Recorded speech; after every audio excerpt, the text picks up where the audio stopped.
bewhispering flames. It was supposed to be a normal camping trip. Just the four of us sitting around a crackling fire, telling stories and roasting marshmallows. The kind of night we had all been looking forward to for weeks. The forest was quiet, except for the occasional rustling of leaves in the wind. I remember watching the flames flicker when James suddenly tilted his head, his expression confused. Did you hear that? He asked. We all shook our heads. It sounded like whispering. He continued, looking around. We laughed, teasing him for being paranoid. Out here in the woods, any little sound could mess with your mind. But then Lisa, who was sitting closest to the fire, gasped. It's coming from the flames, she whispered. That's when we all fell silent. At first, I thought it was just the normal crackling of burning wood. But no. Underneath it, there was something else. A soft, unintelligible murmur. I leaned in, my heart pounding. The sound was getting clearer. Words began to form in the low whisper. You shouldn't be here.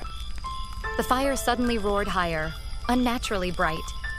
Shadows twisted and curled through the smoke, forming shapes. Human figures with hollow eyes and mouths frozen in silent screams. Lisa screamed. James cursed. I grabbed the water jug and doused the fire. The moment the flames died, the whispers turned to shrieks, filling the air for a split second before vanishing into the night. Then, silence. None of us slept that night. We stayed huddled together, too afraid to even whisper. When morning came, we packed up in record time, eager to get the hell out of there. As we walked away, James glanced back one last time. Guys! His voice was barely above a whisper. We turned. The fire pit was cold, completely dead. But deep in the ashes, a single word had been burned into the ground. Run. Eyes in the woods. Ben had always loved camping alone. He enjoyed the solitude, the peace of the wilderness. That night, he had set up his tent near a clearing, the fire casting long shadows on the trees. As he sat by the fire, he had the unsettling feeling of being watched. He brushed it off, blaming his imagination.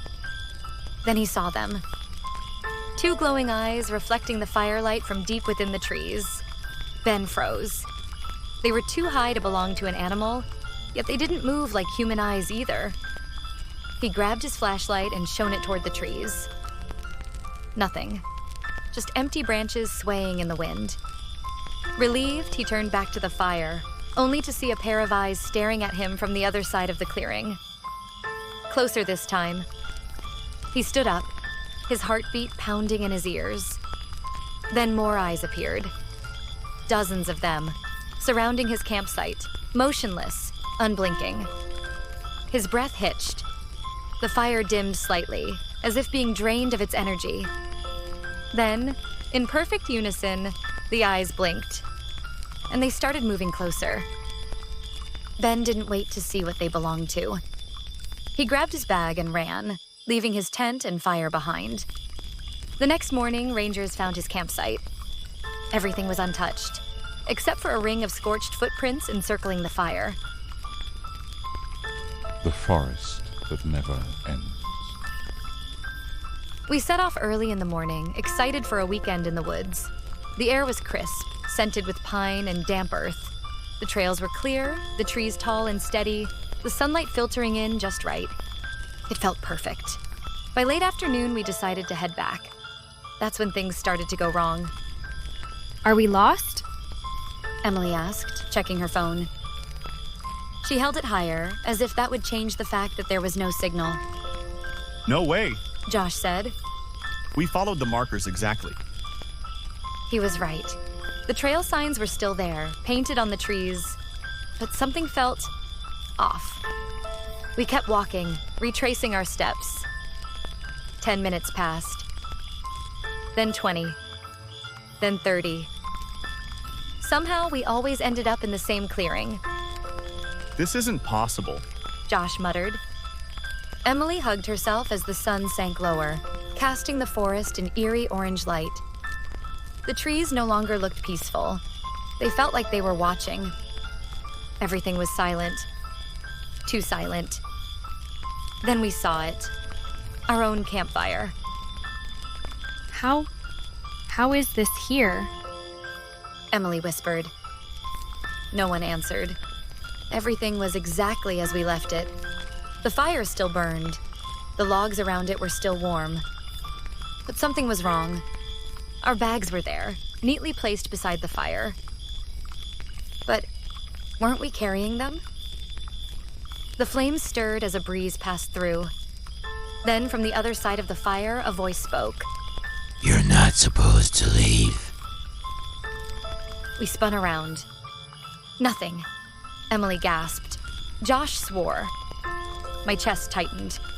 Then we ran. It didn't matter where. Just away. Feet pounding, lungs burning, branches whipping against my skin. The darkness thickened. The trees closed in. Then we stopped.